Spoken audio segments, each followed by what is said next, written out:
Feminist literary theory is built upon a history of political engagement that goes back to the 20th century. The word feminism is a translation of feminisme coined by French utopian socialist Charles Fourier in 1837. Fourier challenged patriarchy. He thought that the differences between men and women would prevent full equality. Fourier's term was translated and used in English in the 1890s during the first wave of feminism. The central aim of this movement was a critique of patriarchy, the system that hands power from one male to another. The first wave was concerned with political and legal reform. It was a campaign for women's right to vote. In the same period, the literary activity came from notable writers like Catherine Mansfield, Dorothy Richardson, and Virginia Woolf. The publication of Simone de Beauvoir's The Second Sex and Betty Friedan's The Feminine Mystique advanced the second wave of feminism.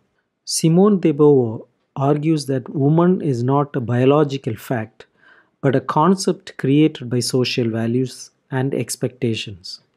This introduces the idea of socialization, that gender identity is not inherent but something developed through individuals' introduction into a set of rules and acceptable behaviors to which society shapes them to conform.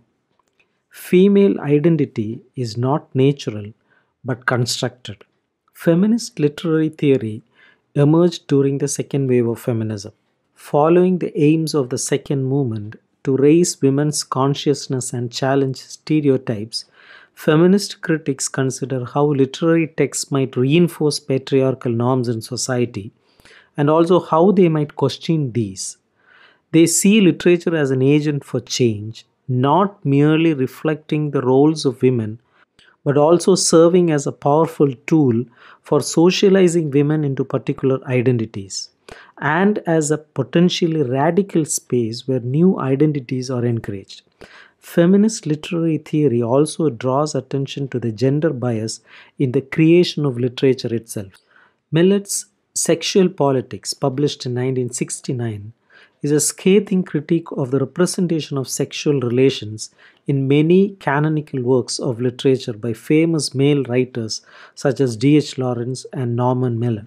In this respect, Milet's work was of significance in the growing movement towards concerns with gender. One of the best known texts of feminist theory is Sandra Gilbert and Susan Guber's The Mad Woman in the Attic, published in 1979.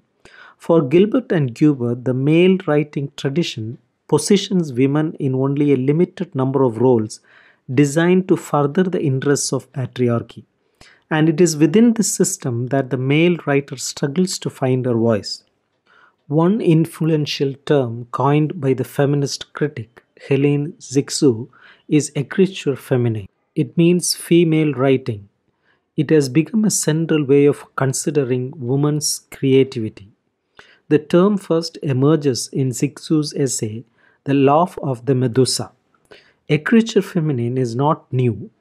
However, it builds in particular on Woolf's comments in A Room of One's Own that novel writing is dominated by a masculine prose that she cannot naturally produce.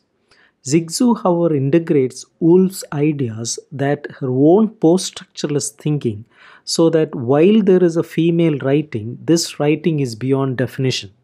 It continually changes and exceeds boundaries so that it cannot be turned into a kind of absolute. This writing emerges through its difference from patriarchal writing, serving as a challenge to it and also to the form it upholds. Both Irigaray and Kristeva take up Cixous' idea.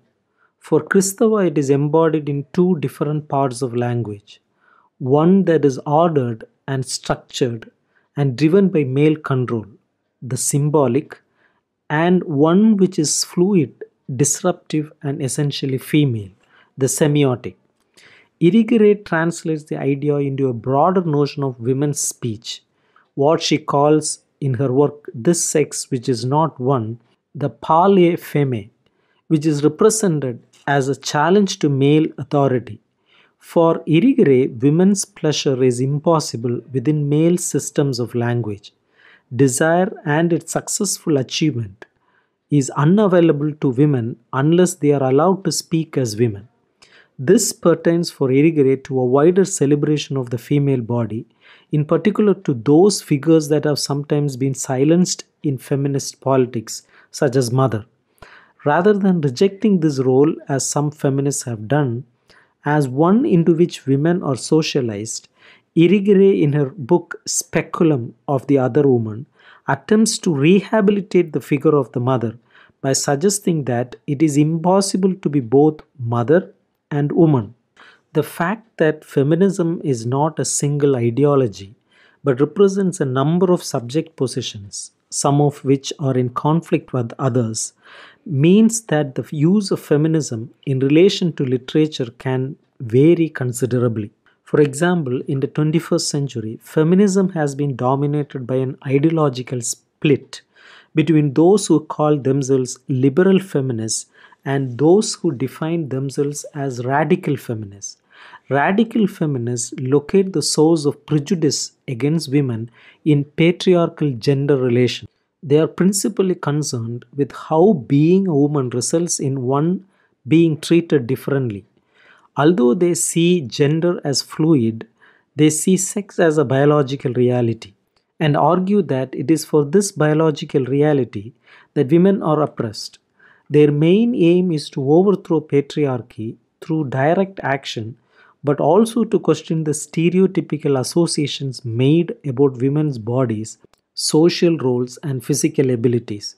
In contrast, liberal feminists are focused on women's rights of individual expression and within that the legal and social barriers to this.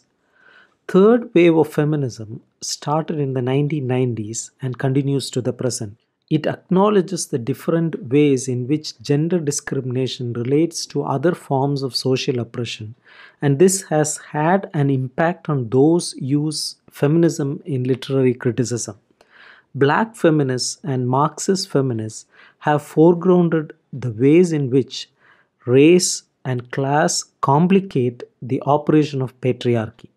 The theory that examines such significances is called intersectionality. It argues that we cannot think about identity politics by just examining one particular aspect of how a person is identified. We need to consider how each part of their identity is important.